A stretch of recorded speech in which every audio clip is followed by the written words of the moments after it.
दिल्ली में बदली सरकार, अब अलवर समेत इन रूटों पर जल्द रफ्तार भरेगी नमो भारत ट्रेन। दिल्ली की सत्ता पर भाजपा सरकार काबिज होने के बाद नमो भारत ट्रेन और कॉरिडोर परियोजना को भी रफ्तार मिलना तय है। आप सरकार जहां नमो भारत परियोजनाओं को सैद्धांतिक मंजूरी देने में हीला हवाली का रवैया अपनाती रही है, वहीं अपने हिस्से का बजट देने में भी पांव पीछे खींचती रही है। लेकिन अब दिल्ली, उत्तर प्रदेश, हरियाणा और राजस्थान सभी जगह भाजपा की सरकार हो जाने से कोई अड़चन नहीं रह जाएगी। राष्ट्रीय राजधानी क्षेत्र परिवहन निगम एनसीआरटीसी के सूत्रों ने बताया कि दिल्ली पानीपत करनाल एवं दिल्ली अलवर रूट के कॉरिडोर पर भी काम को गति मिल सकती है। तत्कालीन आप सरकार ने नहीं दी थी मंजूरी। मालूम हो कि पूर्ववर्ती आप सरकार ने सुप्रीम कोर्ट के आगे तो सहमति के लिए हाँ की, लेकिन लिखित में अपनी सैद्धांतिक मंजूरी अभी तक नहीं दी थी। इसीलिए उक्त दोनों कॉरिडोर अपेक्षित रफ्तार से आगे नहीं बढ़ पा रहे हैं। 82.5 किलोमीटर लंबा दिल्ली गाजियाबाद मेरठ कॉरिडोर भी सुप्रीम कोर्ट की मेहरबानी से पूरा होने के कगार पर है। दिल्ली मेरठ कॉरिडोर पर नमो भारत का काम अंतिम चरण में। आधिकारिक सूत्र बताते हैं कि अब दिल्ली अलवर और दिल्ली करनाल रूट पर भी नमो भारत को रफ्तार मिल सकती है। केंद्र सरकार ने एनसीआरटीसी के लिए हाल ही में बजट में 2,918 करोड़ रुपए का प्रावधान किया है।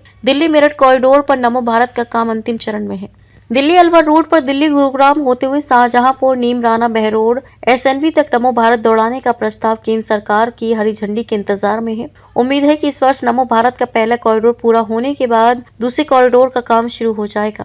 सराय काले खां पर आपस में जुड़ेंगे सभी रूट। इसके साथ तीसरे रूट दिल्ली से करनाल पर भी काम होना है। इसकी डीपीआर भी तैयार कराई गई है। आने वाले समय में तीसरे रूट को भी एनसीआरटीसी अंतिम रूप दे सकता है। सभी रूट सराय काले खां पर आपस में जुड़ेंगे। पीएम गति शक्ति मिशन के तहत नेटवर्क प्लानिंग ग्रुप के मंत्रियों की गत सप्ताह हुई एक बैठक में भी इस पर विचार विमर्श किया गया था। बैठक में दिल्ली करनाल नमो भारत प्रोजेक्ट आरआरटीएस कॉरिडोर की प्रगति पर चर्चा है, जिससे दिल्ली में सराय काले खां व हरियाणा में करनाल के बीच की दूरी मौजूदा 3.5 से 4 घंटे से कम होकर 90 मिनट हो जाने की संभावना है। ये कॉरिडोर दिल्ली को उत्तरी एनसीआर और हरियाणा के प्रमुख शहरी केंद्रों से जोड़ेगा।